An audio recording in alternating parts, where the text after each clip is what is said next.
Welcome to the Big Biz Show. Taking care of business. You want fast-talking, hard-hitting discussions on business and finance? Maybe with a barroom slant and some really salty peanuts? We're not counting calories. We're counting cash. Before we get to the man with the financial plan, meet the money team. Costa, Mary, and Greg. Now Captain Finance himself, Sully. From the Loft 100 studios in beautiful, sunny, awesome Southern California, it is the Big Biz Show. Costa, Greg Todorov, our executive producer, and Sully. Mary's taking some time off. Good to see her. 125 million TV homes strong. Of course, American Forces Radio Network in 175 countries.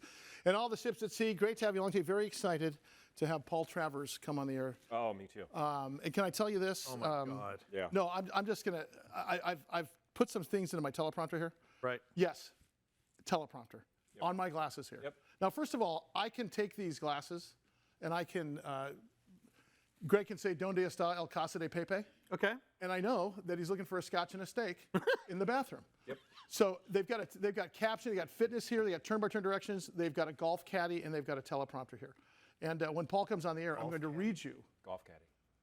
Let me just start to tell you. So Mike, let me take a moment to tell you, with this Vuzix waveguide built right into the lens, they're perfect for getting immediate updates. In the past, I'd have to take out my phone to check my text and notifications. Now my updates appear right in front of my eyes. That all is right here in the glass. Right I read that whole damn thing on my glasses. So is it is it a game changer now when you are going to be a keynote speaker somewhere? Oh, yeah. You wear those? Yeah, because Greg will wear the Buddy Hollies without the tin on them. Absolutely. Like he likes to rock every once in a while. Apparently he has. Oh, look at the day trader trios here. Good to see. Sorry, guys. How are you? TTT. Can you a little something?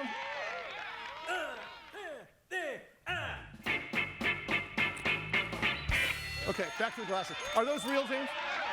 They're real. Okay. Greg was admitting before the show that he rocks the glass, the fake glass. The faux. I can't see the it. ladies love them. The horn. And by ladies, you mean your 5-year-old, your 8-year-old, and your wife? Yeah, my dad's my smart. 10-year-old daughter said, "Take those off. You look stupid." Yeah. So, have you ever really done that? Huh? You, like let's say you go to Carver Seaside Market and you Maybe. stroll, you rock, because I know you rock, you get changed to go to the market by yourself. But then I run into people, and I say, "Oh, sorry, I didn't see Exactly. you." Hey, Howie Font's here, the entrepreneur, of course, who we like to call Trash. I think Howie's here. Howie from New York. How are you, buddy? Good to see you. Hey, I've not even looked at the stock market today. And I'm in the business. It's up 500 something. Is it really? What's going on? He thinks I'm kidding. So tell me what's happening. What's going on in the market today? He hasn't either, apparently. Forget Monday. I think there was some crying, a little bit of pitting myself, all that. Never mind. Everything's fine. So here's my. We bounce back instantly. This is normal. So wait a second. So we had a job report last Friday. Then when the thing happened in Japan, which caused a big cave on Monday, we had a dead cat bounce on Tuesday. Dead cat bounce, by the way, means if you drop a dead cat from a high enough building, even a dead cat will bounce. So honest to God, it's a Wall Street term, and that's what it means. So if the market drops that bad one day, it usually bounces the next day. It's honest to God called a dead cat bounce. Sorry, Fluffy. Right. Yeah. So. But then wait a second. After our dead cat bounce, we saw kind of a nasty day yesterday again, and the fear index went up through the roof. So is this the evening out that you discussed with us on Monday's show? Yeah. I mean, we're basically back where we were middle of the day on Friday. So it's like nothing happened. And that's due to people thinking that the carry trade, the Japanese trade you mentioned, is about halfway done, although there's some arguing to do there. Right. And well, also, I think the other thing you mentioned was, and look, if you look over history, stocks always return to their mean, right? I mean, and I think you said, of all the market cap that we lost, nice fresca, Mike. You want some Funyuns to go with that? Nice. Sorry to point that out. You said with all the market cap we lost, what was it? Brought us back to what month? We only lost a couple months worth of trade. This wasn't a crash. It was a crash. We went back to the middle of May. On Monday, when we had the panic, we went back to the middle of May. Now where we are after some rallies is back to where we were on Friday. All right, so stand by. More from Howie in a second. Howie, stay right there. Big Biz Show. Coming up today, we got Paul Travers. We got Patrick DeHaan from GasBuddy.com. Oh, cannot wait to hear this. That will piss you off. Show. Wherever you are listening, watching, we appreciate it across our great nation. In Mexico on Bloomberg Financiero, soon to be in Europe and Bloomberg EU, and of course, the American Forces Network, 175 countries, all the ships at sea. Costa, Greg Todorov, and Sully. Well, Big Biz Show. Coming up in a couple seconds, Paul Travers. When you said Bloomberg Financiero, Greg could have translated it. Oh, I could have. His Vuzix glasses. Great to have you. And of course, Day Trader Trio.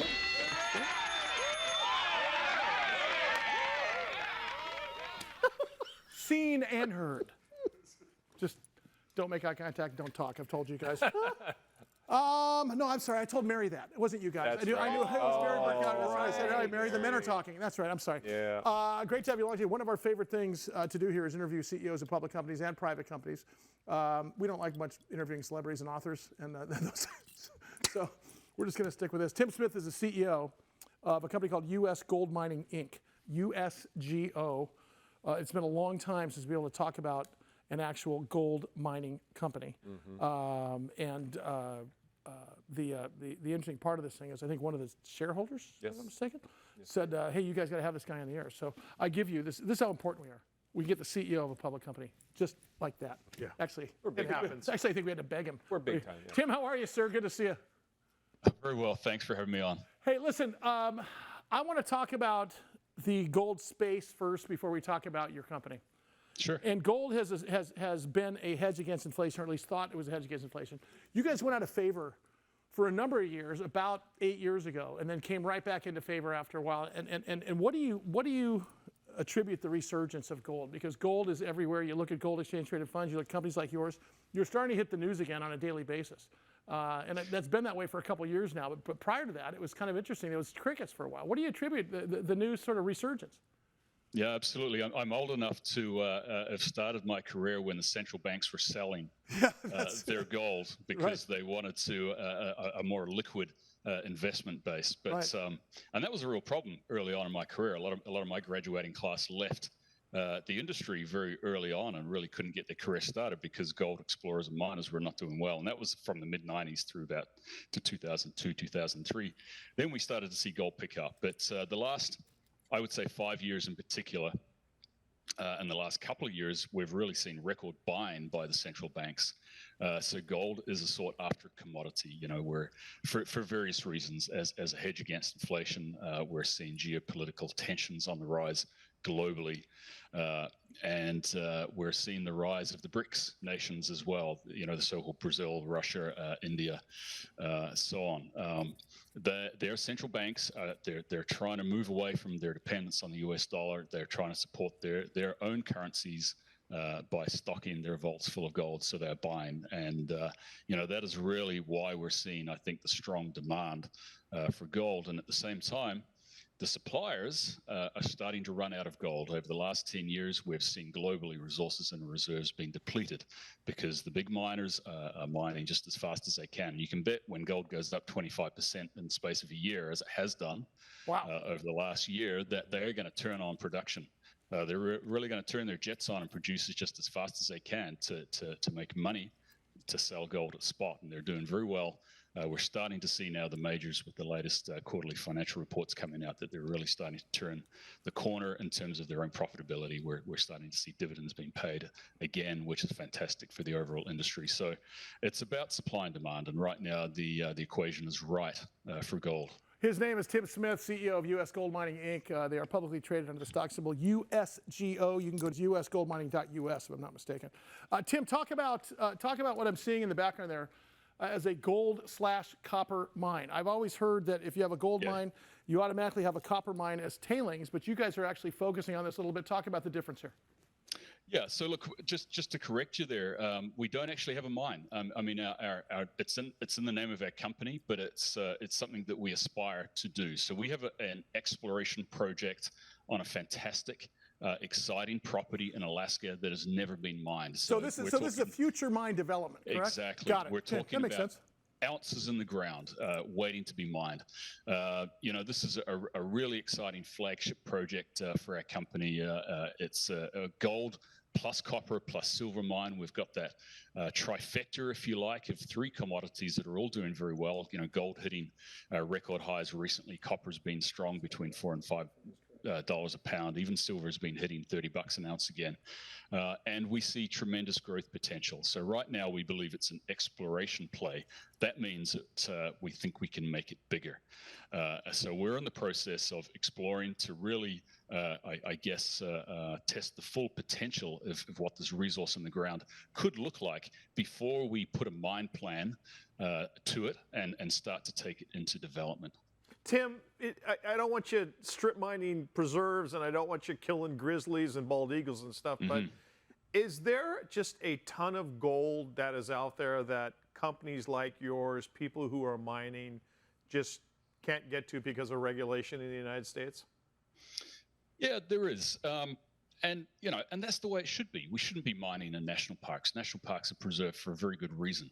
But one of the things that distinguishes Whistler is it's located on state land. So we're not dealing with federal land, native title land. We're not dealing with national parks or anything like that. It's close to Anchorage. It's the closest large undeveloped resource to the main city in Alaska, of course, of Anchorage. It's just 100 miles away. You can almost see it from Anchorage. It's that close. Furthermore, the state is supporting future infrastructure in the forms of a roads to resources concept. In short, they want to build a road directly to our mine. They've already approved the first section of that, the first 22 miles, which is coming from federal funding. That's going to be working its way through permitting in the coming year. They want to get started on that road. There's not just our gold copper deposit. There's a number of different natural resources. Alaska's a resource state. They know that they're underdeveloped with respect to infrastructure, so they are actively seeking to invest into infrastructure that will help encourage economic development, including the future resource development for gold copper resources. Hey, Tim, by the way, Tim Smith, CEO of U.S. Gold Mining, Inc., stock symbol USGO. I got a question for you. When you get started, what is the path to liquidity for you at that point? Do you start looking for another exploration project? Do you take this thing and sell it off to a mining company? I mean, after all, you worked for the world's largest gold miner, Newmont, and all the resources they have in the world to start to sort of begin this journey here. What is sort of the next step in the process and the arc of that story once this thing goes to full guns? Yeah, so short term, it's about exploration success. It's about growing the enterprise value of the project and getting some short-term wins for our shareholders. We're just a year in. We just IPO'd last year. We raised $20 million and listed on the NASDAQ to basically undertake, we phrase it as the rediscovery of Whistler. Whistler was almost forgotten for about 10 years because, as we started the interview, gold was down low. It was $1,100 an ounce at $2,400 an ounce. Now it makes a lot more sense to get in and wake this company up, wake this project up, put it in a new vehicle, U.S. Gold Mining Inc., get some new investors on board, and set about exploration. So the growth in the short term is really where we're going to see share price growth. Longer term, we're going to be building this out, doing taking all of the technical steps towards making this a safe, proficient, efficient, permittable, and profitable mining opportunity for the future. Whether we take it through to mining or we partner with a major developer or a production company, we will do what makes sense for our shareholders ultimately. Me and my colleagues, we have certainly built mines in the past. If it makes sense for us to do that, then we will grow and we will do that. We'll bring on the expertise to do that. If a big brother comes along and says, hey, we want to invest, we want to participate, and that makes sense to really expedite the development of the project, and we think that will translate through to a win for shareholders, then we will look at that closely. Tim, on the side, I've got a catalytic converter theft ring that I run to get copper. What can you tell us about copper and where is that going? Yeah, so we have a big copper mine in its own right. I mean, I don't know if you can read the banner behind me. We tend to talk about gold equivalent ounces. So we have around 3.5 million ounces gold equivalent in the indicated category and another 6 in inferred. But if I break that down, it's a big gold deposit with around 2 million ounces pure gold in the indicated and another 4.7 in the indicated. But the copper component of that is significant in its own right. 400 billion pounds of copper in the indicated category and 700 billion pounds of copper in the inferred. I'm not allowed to add those together, but I'm sure you guys can. Your viewers can do that to basically recognize that that's a significant copper deposit. Copper is a critical metal. It's critical in terms of advancing the energy transition as we move forward into the future. One of the metrics that we came up with recently is that's enough copper to build about 6 million electric vehicles, just to sort of put that into another metric for your viewers. So this is a significant copper project as well. Hey, Tim, will you come back with us at some point? We'd love to have you back. I mean, it's fascinating. I could keep you for a half hour on this thing. Tim Smith, CEO. Would love to. Fantastic. Man. CEO, U.S. Gold Mining, Inc., USGO, committed to meaningful long-term benefits for all of their shareholders.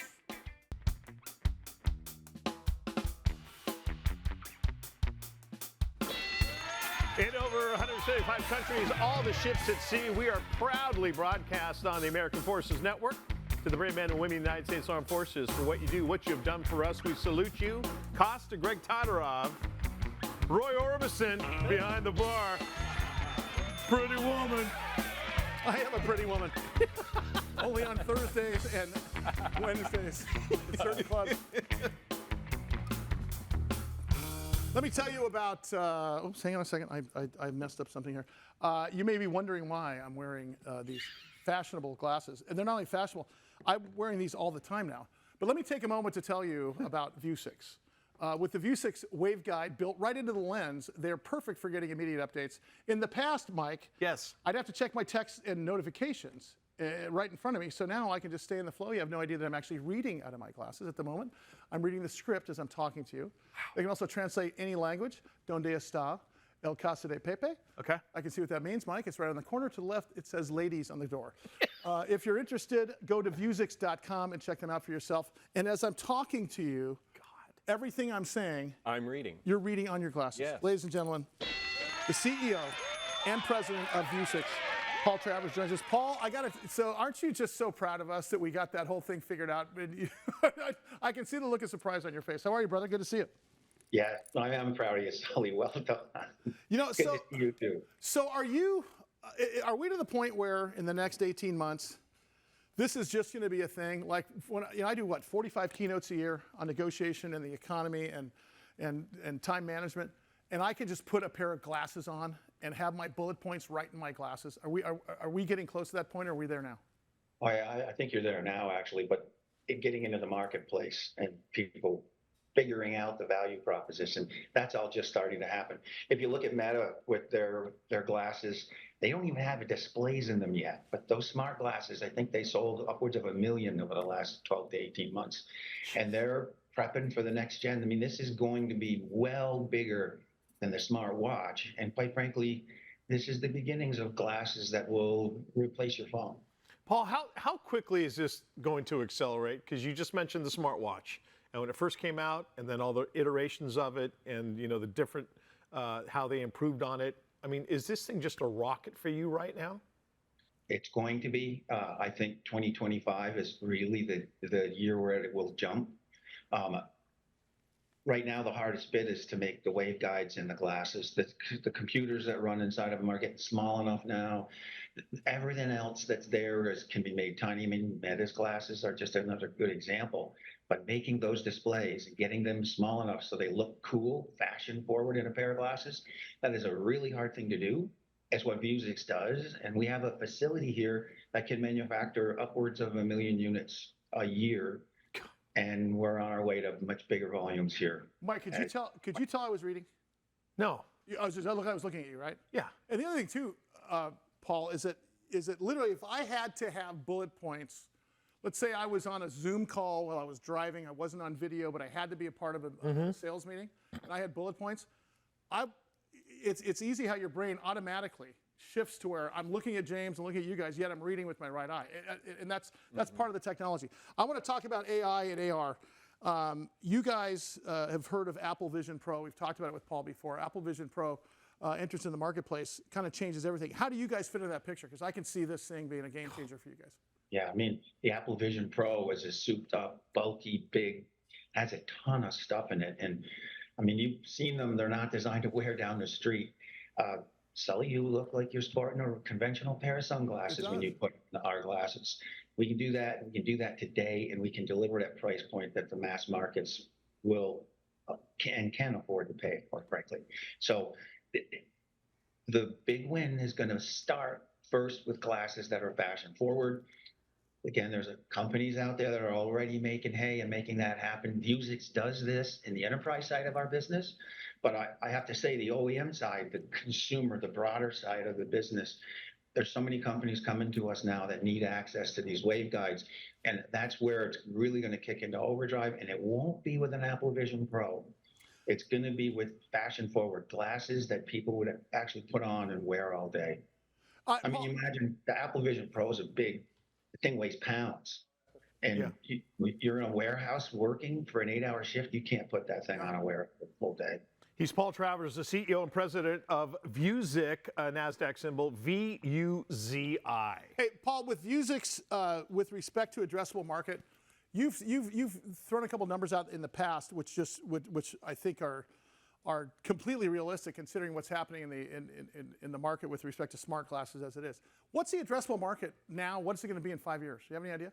It's in the billions of dollars worth of business. If you think about a smartwatch that sells. They sell 300 million smartwatches a year. That's going to be smart glasses. Within the next 5 years, it will climb that same curve. You watch how fast this goes. And this is just the very beginnings of it. And we make a component, actually several components that go in the glasses, that will garner significant margin and a large portion of the value proposition that goes in the glasses. These waveguides are hard to build.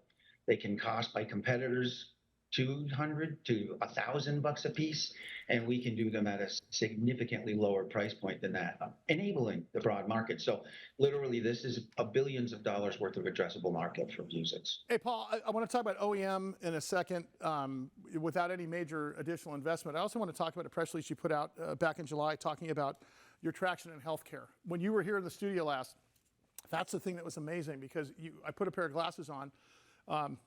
I had a mock-up of a patient where I could see blood pressure, I could see heart rate, I could see a number of variables. Talk about the healthcare market for you. Yeah, I mean, we have organizations, companies that use our glasses to physically do knee surgeries, let's say. Today, it's $1.5 million robotic surgery, and it takes 2 hours to do that by robotics. You can buy our gear through this partner that we have, Pixie.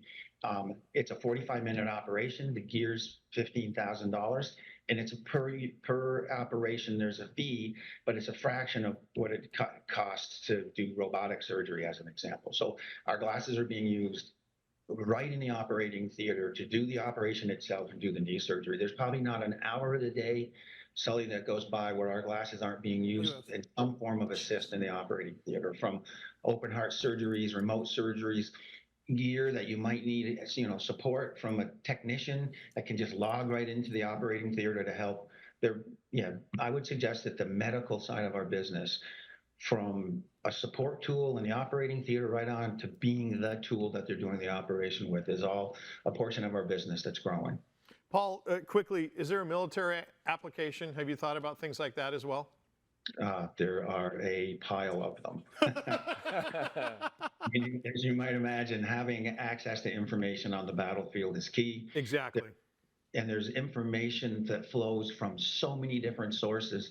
And if the soldier, the guy on the ground, had access to it, he can be doing actionable things around it. But just, a platoon talking amongst themselves silently instead of having to whisper or, that type of thing. Game changer. Yeah. Just a simple thing, right? I could take your gun and point it around the corner. With the camera sights, you're seeing through the sight of the gun, but you're not having to expose your body. Those, by the way, are the best looking sunglasses I've ever seen you wear. Thank you. Thank you, brother. We'll see you next week. Paul Travers. Please make me look skinny. Vuzix. Yes. Know your face, cousins. CEO and President, Vuzix. They're publicly traded. Stock symbol VUZI. More Big Biz coming up. Stand by.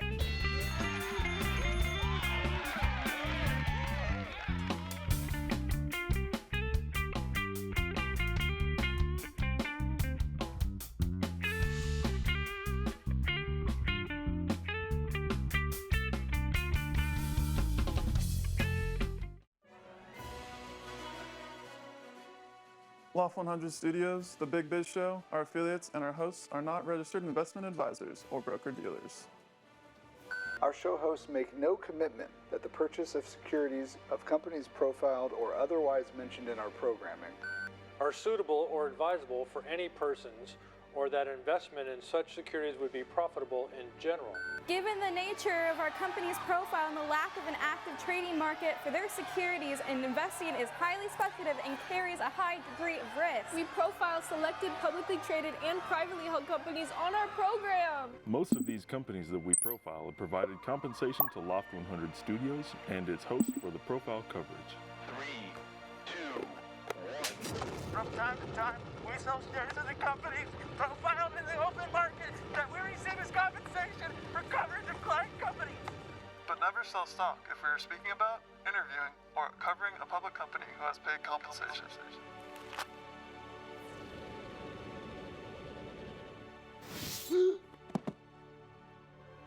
Specific questions on compensation can be obtained by contacting producer at sullyandgroup.com. Listeners should verify all claims and do their own due diligence before investing in any securities mentioned on this program. Investing in securities is speculative and carries a high degree of risk. We encourage our investors to invest carefully. Duh. And read the investor information available on the website. On the Securities and Exchange Commission, SEC, at www.sec. Or the Financial Industry Regulatory Authority, FINRA, at www.finra.org.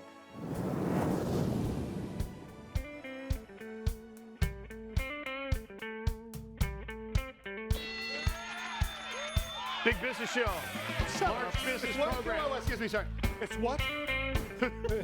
What did you call it? The Large Financial Program, otherwise known as the Big Biz Show. Rolls on for the Loft 100 Studios. Costa, Greg Todoroff, and Sully.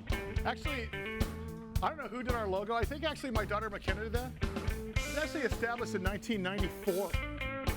Oh, missed it. We're on 30th year. Get that changed. Get the change open. Get that one. Oh, wait a second. Hold on, guys. Can you play this?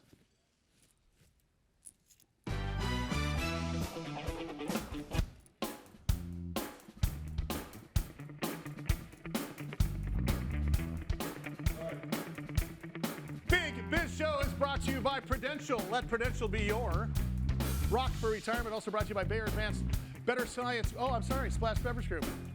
Guess we lost Bayer Advanced.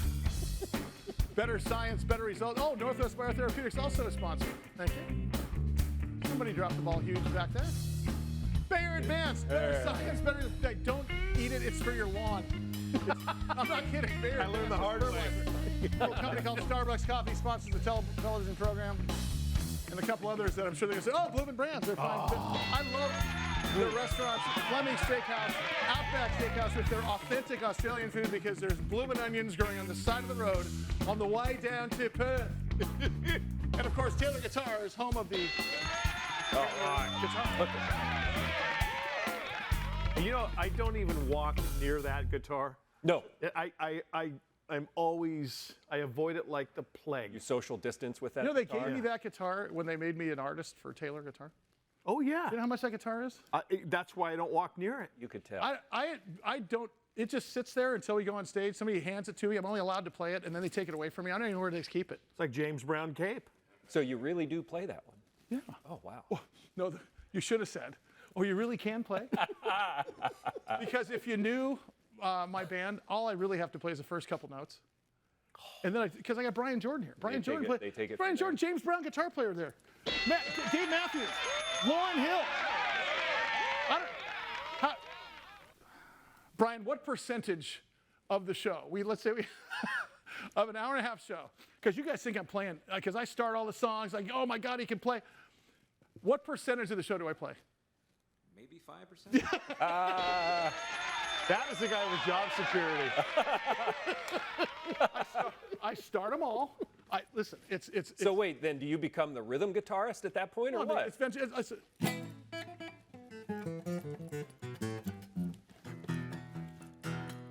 And then it's like, yeah, and then take over. Dun, dun, dun, dun, dun, dun, dun, dun, dun. And then is that what that was? Was that the start of? You throw it this way like Elvis. Barracuda. No, I can start any song. I can start any song. We start any song we do. I'll go like that. I'll go like.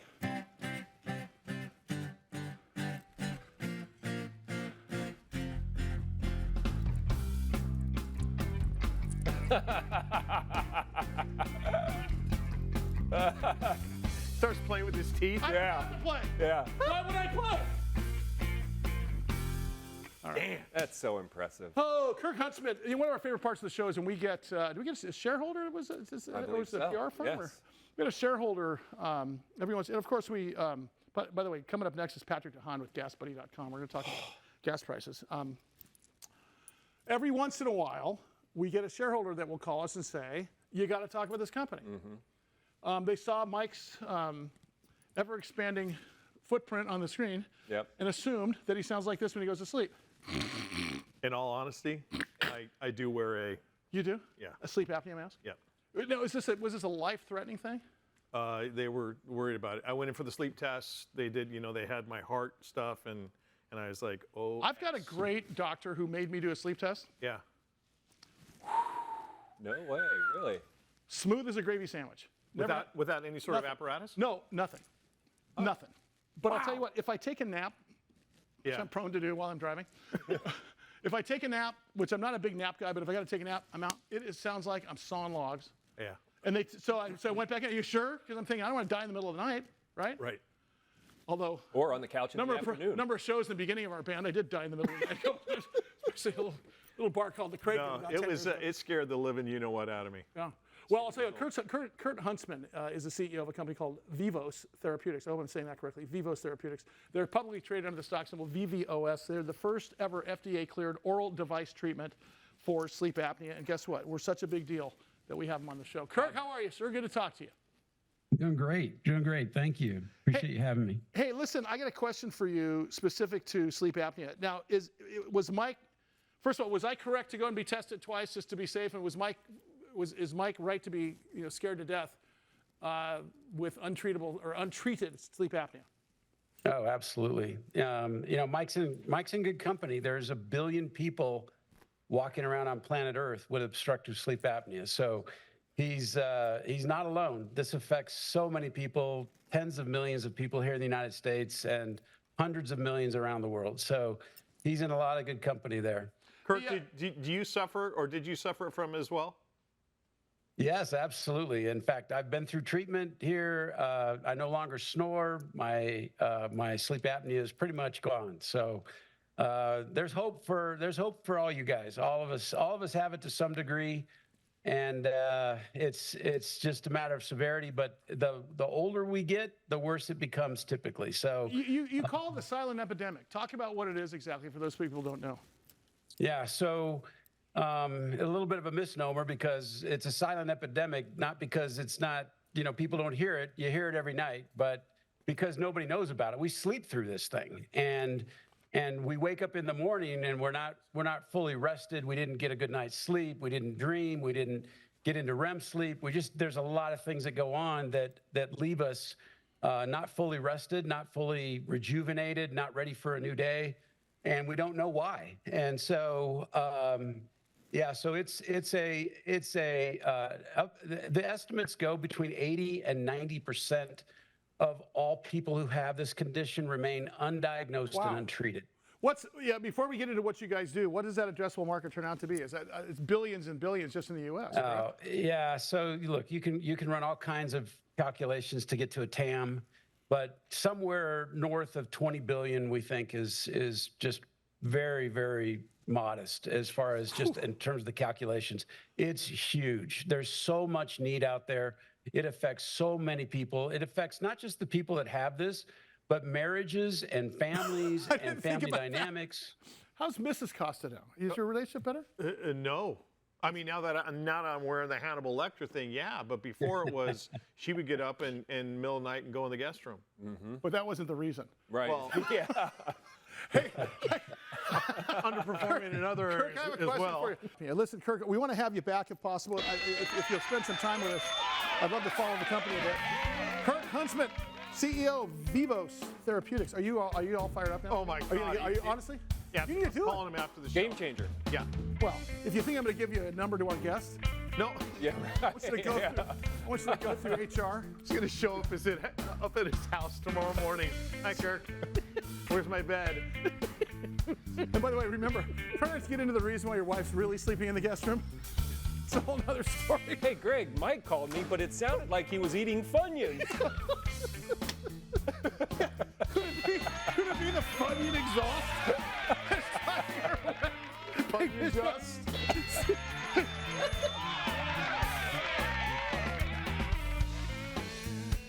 We'll see you in a minute.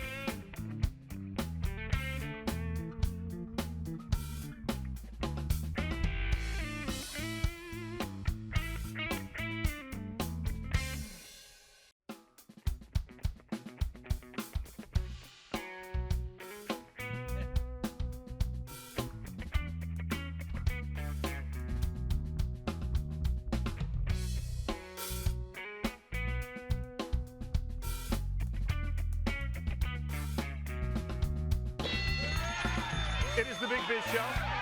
Thank you, as always, for being along for this joyous ride. I am Costa. That handsome man right there is Greg Todorov. He is our phenomenal executive producer, and that guy right there is phenomenal, period. Sully. Let me tell you about the economy.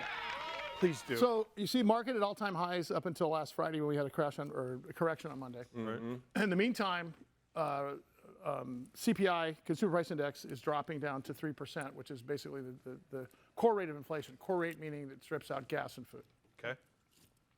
Which is a meaningless number because what do we all care about? Gas and food, right? Sure. Right. So here's the interesting part of this. You guys were like whining, like, dare I say, redheaded stepchildren, because I have a stepbrother who's redheaded. I can say it. Okay. I do. About $3.25 gas 18 months ago. Yeah, we were. What are you paying now? $5.47, $5.48. And you are, what are the words three words I'm talking about here? You're used to it.